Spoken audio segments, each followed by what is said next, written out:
Curmudgeon of 2018. Howdy. Got a number of things to talk about tonight. I'm going to start with one that's non-gaming related, but it's a question that's just been eating me up. First, though, my sponsors for the last time this year, and we'll see about next year. It depends on how he feels about it. Chris Corsack, bookseller, Dungeons and Dragons and all RPGs, RPG.com, buying and selling rare and out-of-print RPGs. And, of course, Dice Fanatics, or as they're soon to be known as my sponsor, the Old Guard. They'll soon to be known that. If you haven't been to Matt's RPG Studio, you should. It's a, oops, I guess I got to hold it up there. It's a lot of fun. You really ought to go. Listen to it one time. Okay, here's my non-gaming rant. What's with the shoestrings in shoes today? My God, I got enough extra shoelace. In fact, I have a pair of Skechers Sports. I love the shoes. They're comfortable as all get out. I got so much laces on them with a double knot, I still step on the loops. I swear if I took these two apart, tied them together, I could hang myself. There's so much lace there. What's with it? It's a good thing they don't charge by the inch. Jesus, I couldn't afford these things. What's with this? Some shoes have no laces at all because they're supposed to be worn on lace and, look cool. And others got so much lace, you run the risk of hobbling yourself every time you wear them. Can somebody explain this to me? Because you can't cut them down because then you got no eyelid on what do they call that? There's a name for that tip on the end. Guy that invented that tip got rich. It's Willie should have. Great idea. Anyway, on to tonight's topics. Scythe. I know I've talked a lot about it this year, and I'm going to talk about it one more time. It's on Steam. Tonight, Steam sucked. Twice, 3 of my friends and I got on, and it hung up. It appeared like the servers were overworked or something. I don't know. Come on, Steam, get your act together. The game's a great game. Quit screwing us around. And for those of you that got a copy for Christmas, you don't know how lucky you were. All right. We'll start with this one. There's several questions tonight that are sort of related to each other, and you'll see how that goes. All right. This guy says, I'm watching and listening to Curmudgeon 44. I'm a bit behind. Yeah, only 20. Saw an interesting argument on the first edition AD&D Facebook concerning stacking our ACs and monsters with additional armor. I disagree. Oh, that doesn't. If a skeleton is in chainmail, skeleton base AC 7, he subtracted 5 for the chainmail to the skeleton's natural AC 7. He subtracted he repeated himself there, making an AC 2. I think he said ACO for the skeleton. I mixed 2 of them here. But I don't think the numbers add up. As a DM, I would have made the skeleton in chainmail AC 5, not AC 2. I do believe in monsters not being locked down to the rules, and I'd run a skeleton guard that was a little higher HD. Hit dice. Okay. Different ACs due to armor. Just a thought while listening to YouTube videos. I thought it was something I asked him about. No, we haven't talked about it yet. But I tend to agree with your assessment. I don't like armor class 2 skeletons unless they've got some sort of magical ward on them. 5 sounds like a better deal to me if I were to do that. And I certainly agree with not letting the monsters be bound by the rules. I've had beefed up monsters. I've had weak and sickly monsters. Once I had a party run into 3 ogres, and one of them went down on a single hit. The other one went down on a couple three, and the third one was a little more problematic, but they managed to kill all three of them. Ogres. They weren't that powerful of characters. Yeah, I make them stronger or weaker as the case of in your justification of being a guard unit or something. Certainly. Again, it's your world, and at your table, you run it the way you want, the way you think is fair and equitable. Oh, you might notice behind me tonight the new monster. There it is. From Gamehole.com. I still don't know how to pronounce that thing. Yug or Yugo or whatever. Anyhow, I play it pretty much the same way probably at my table. Again, I don't run a current campaign. I only run games that are a lot of fun at cons. But if I did, yeah, I think you make a compelling argument for 5 and not 2. The math, yeah, it's an interpretation. You can't go literally on all the math. Okay, as you recall, last week or the week before, I made a comment about dice towers, and it was from somebody whose name I couldn't read. And he wrote back saying that he was delighted that his comment got mentioned. He said his name is Demetrius, and he's Greek. So now I know what Greek looks like. Thanks, Demetrius.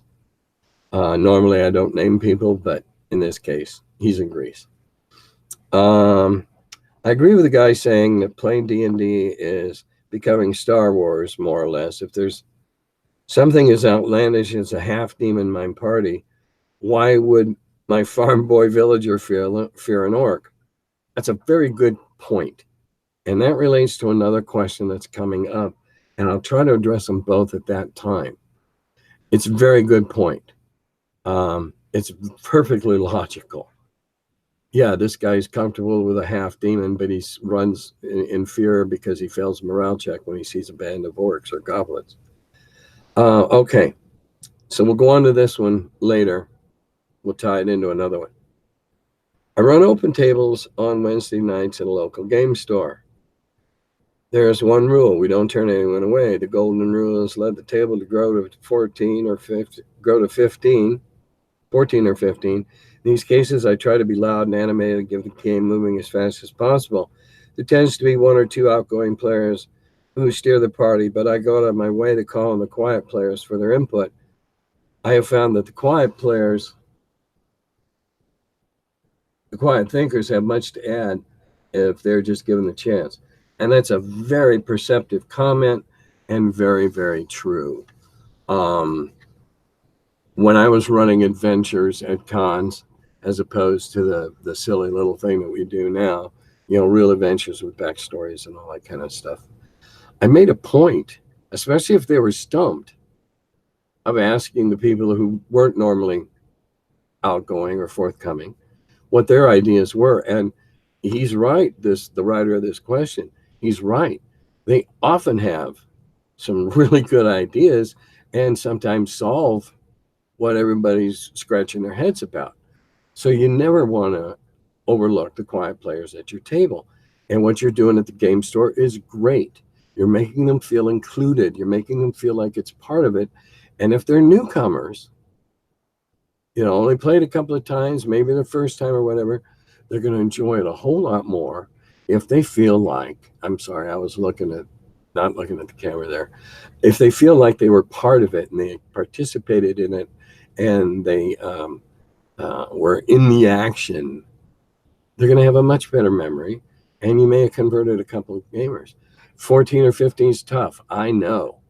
You got to stand up. You got to go, what are you doing? What are you doing? What are you doing? What are you doing? Let them run around in pairs, if they're exploring stuff, whatever. If they're in a city, let them run around in pairs, running errands, and then when they get back, you can give them information. No, you didn't learn anything. You found out about this. You found out about that. You make it up as you go. Those are the best. And the quiet players often have great ideas. Great ideas. And I've sometimes heard them say it say it not in a loud, forceful voice. And I go, what was that you said? And then that'll focus the party Sometimes it sort of embarrasses them. And then when I see that happen, I go, no, go ahead. You had a great idea. And I encourage them to become part of the game. That's great. Keep doing that. I know it's a lot of work. A lot of work. Now here's an odd question. Have I ever seen a ghost? Nope. Can't say I have. I have, however, seen UFOs on 3 occasions.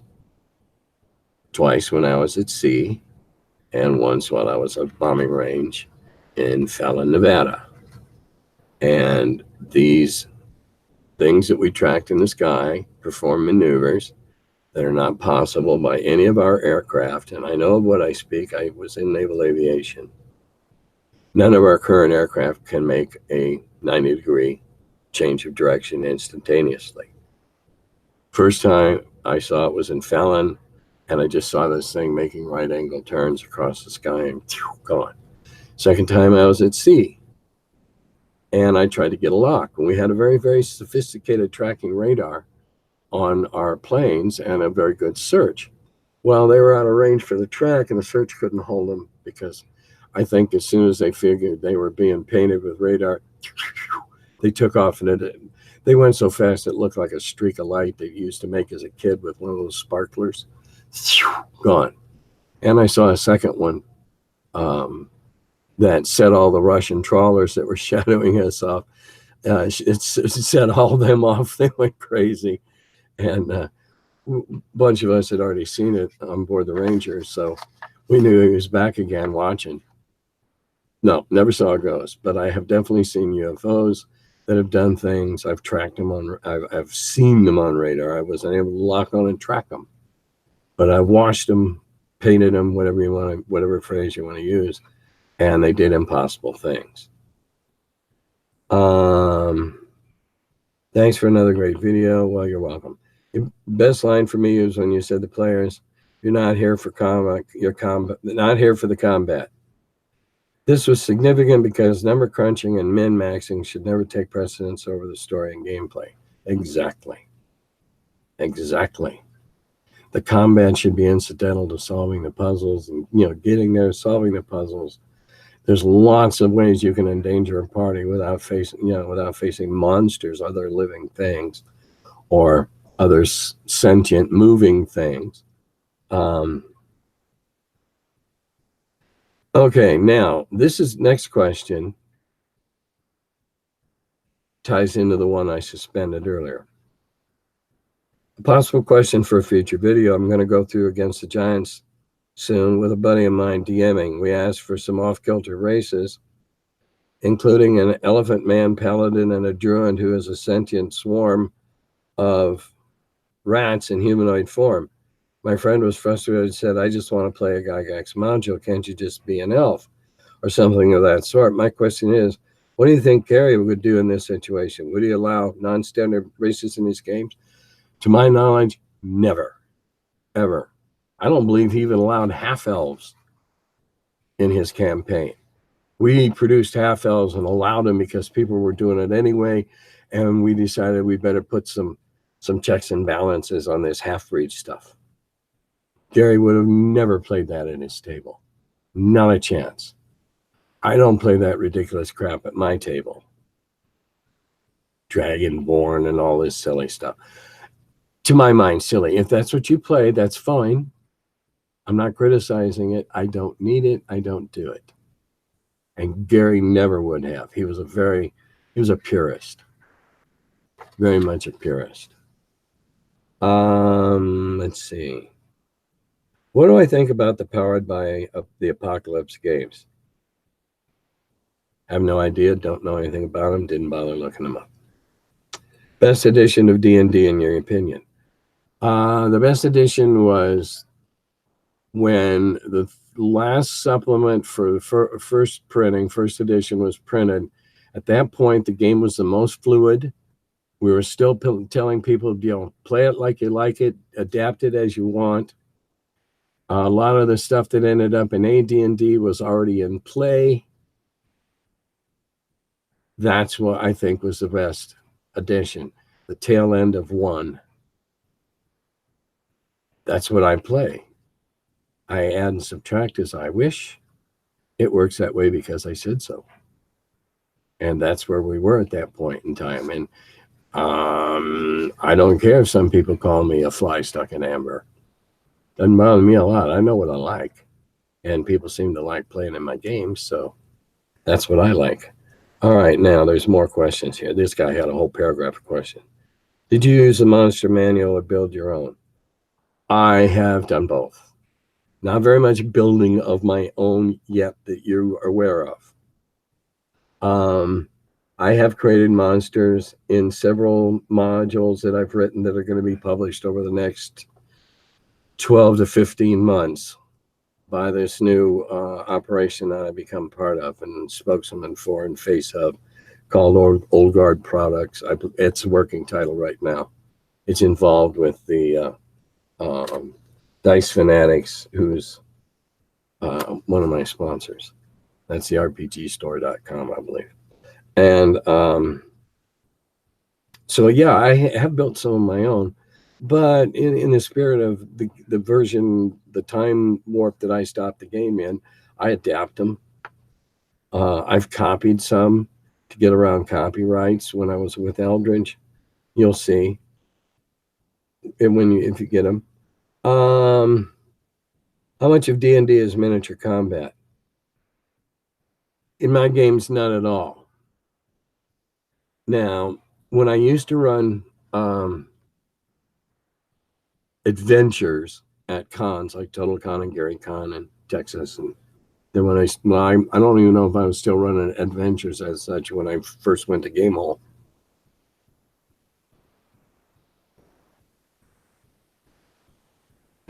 Pardon me, got to keep the pipes oiled.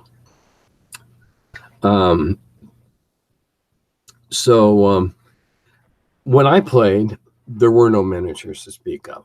Yeah, it was that long ago. You could find some knights in Minifigs medieval line and in Hinchliff's medieval line, and some on horse and some on foot. That's about all you could find. There were no monsters or anything like that. It brings me to mind of McEwen Miniatures, M-C, big E-W-A-N. He made some of the neatest first fantasy stuff of anybody out of Salt Lake City, I believe. He made spare weapons. Oh man, he made the greatest weapons. If you ever get a chance to pick up a bunch of those, see somebody selling off a collection or whatever, you want to grab them.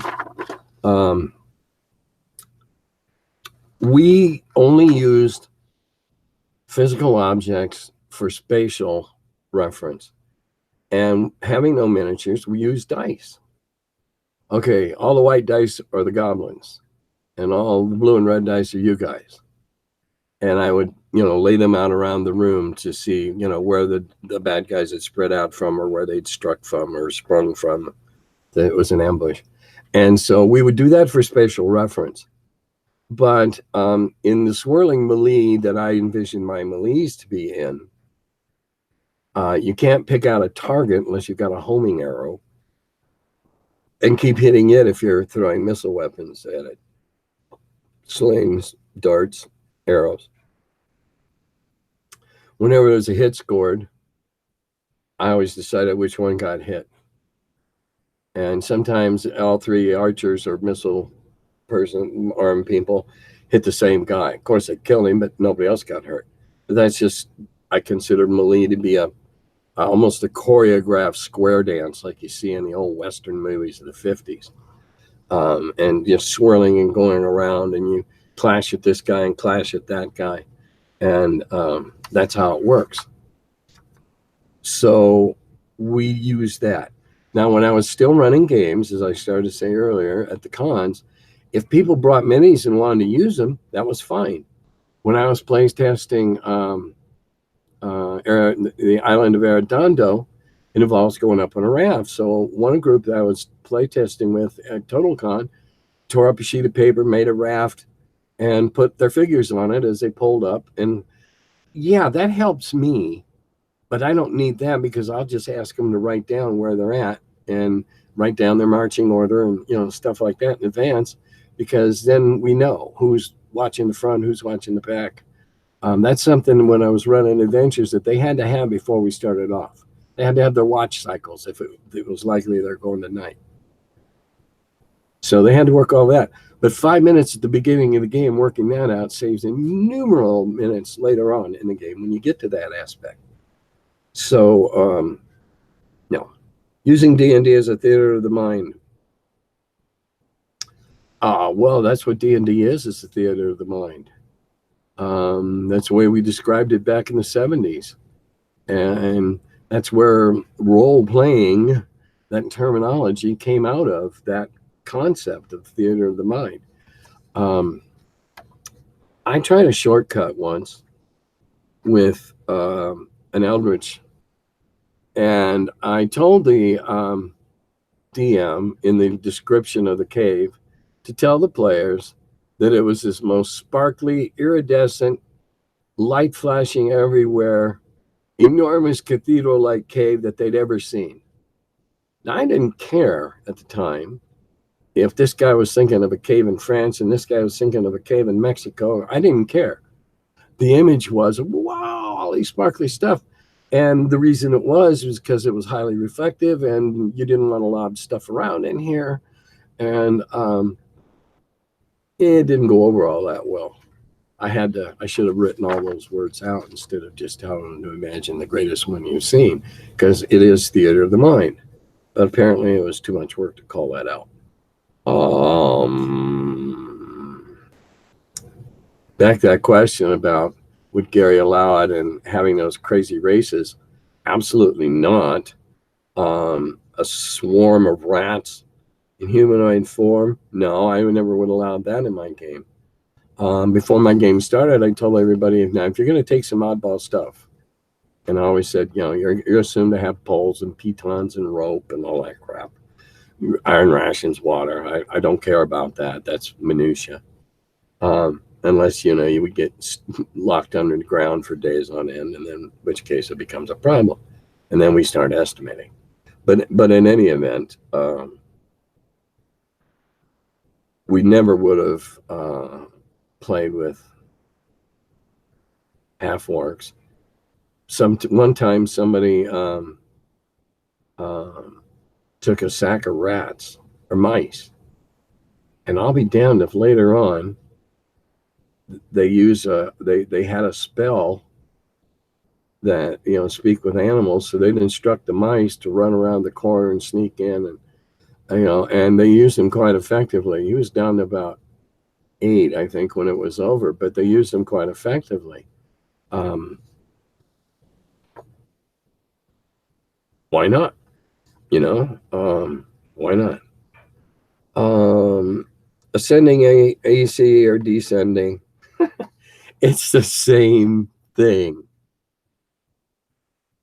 Whether you say you start off at 0 because you're just wearing a shirt and pantaloons and maybe boots and have a big stout stick or maybe a farm implement with a blade on it.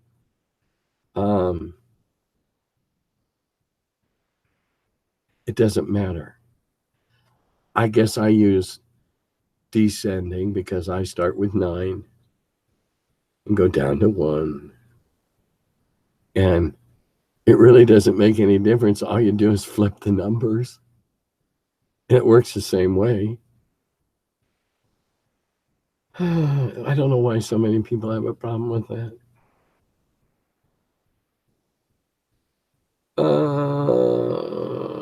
Okay, what else does this guy want to know? Do skills work for AD&D? No. I don't like skills and abilities. Those should be learned and earned and acquired during the course of the campaign, especially if you're starting from low levels. Now, if I was starting everybody at like 4th and 5th level, and somebody was playing a ranger or a fighter type and said, I live in the woods and et cetera, et cetera. Okay, I don't have a problem with that. You can have a few of those druidy, rangerish type, being able to track and stuff like that.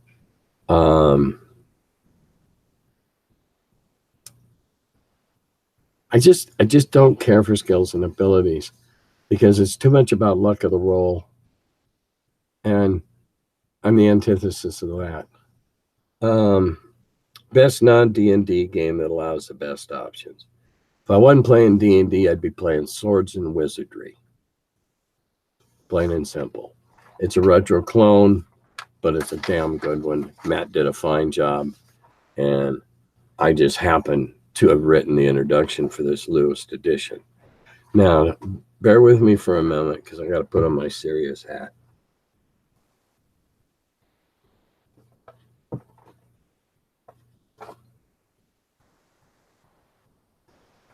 All right, I'm going to read a question that I got a couple of weeks ago, and I'm going to make a brief commentary on the subject, and then I'm going to not speak about it again this year, and hopefully never year. All right, this is a question came in from one of the listeners. Maybe it's time for the social justice warrior element to just play with other SJWs. This way they are not always offended and the other gamers are not bothered by the SJWs having hissy fits over what gamers perceive as nothing. I know if some SJW tried to scold me in a game for something they took out of context, they would have made a lifelong.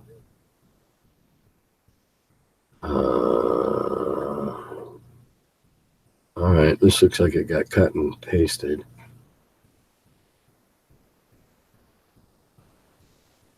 Oh, wow. I screwed this one up. All right, well,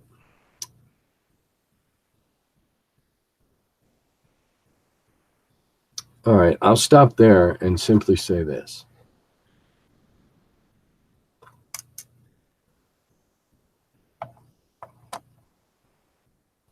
Many males have been unfairly accused of offensive behavior.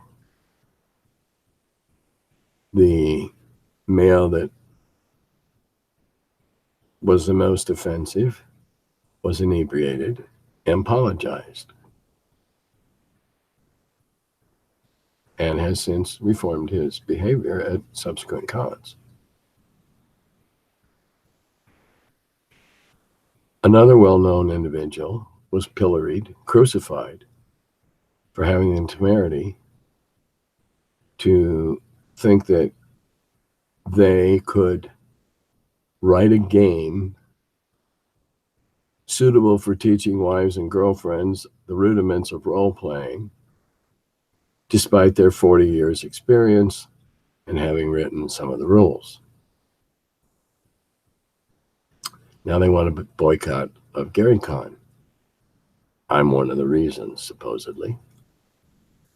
I have never been accused of anything untoward, no comment, no touching, no nothing. I'm a sexist pig, I guess.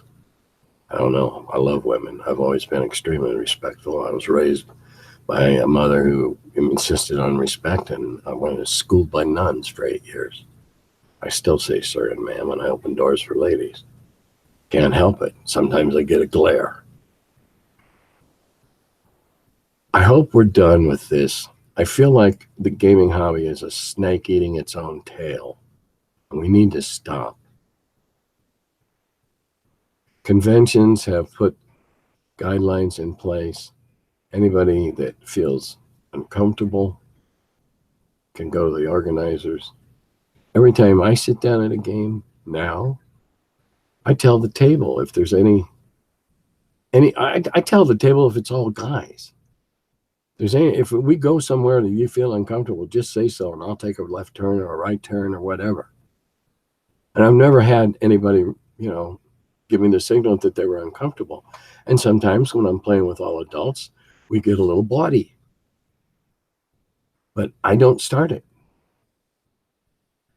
And more often than not, it's one of the lady players that starts getting bawdy, and I play along with it.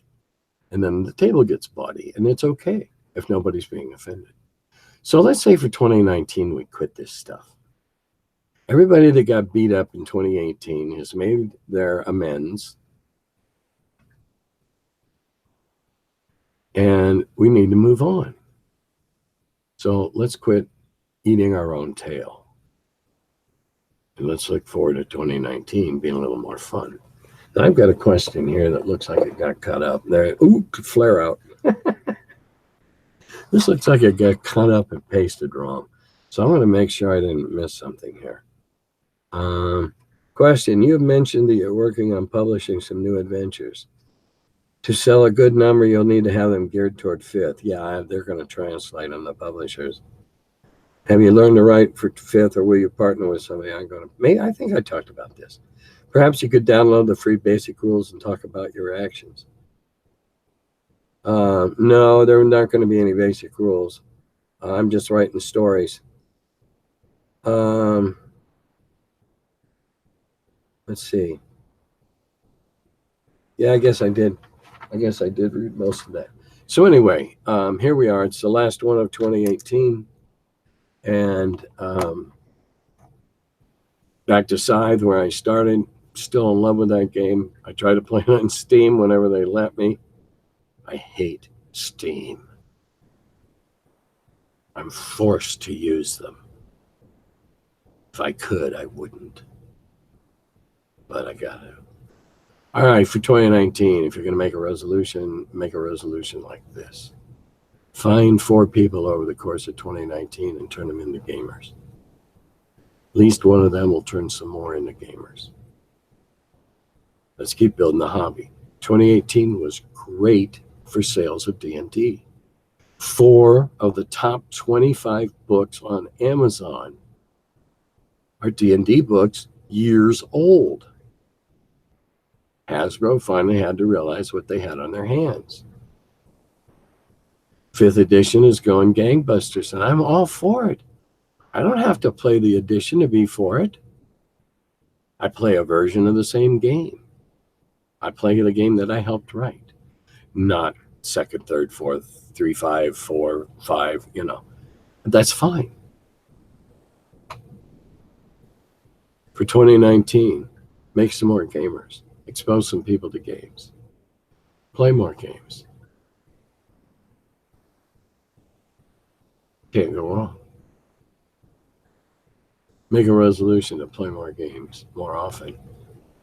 Can't do anything but help. And on that, I'll wish you all a very happy 2019.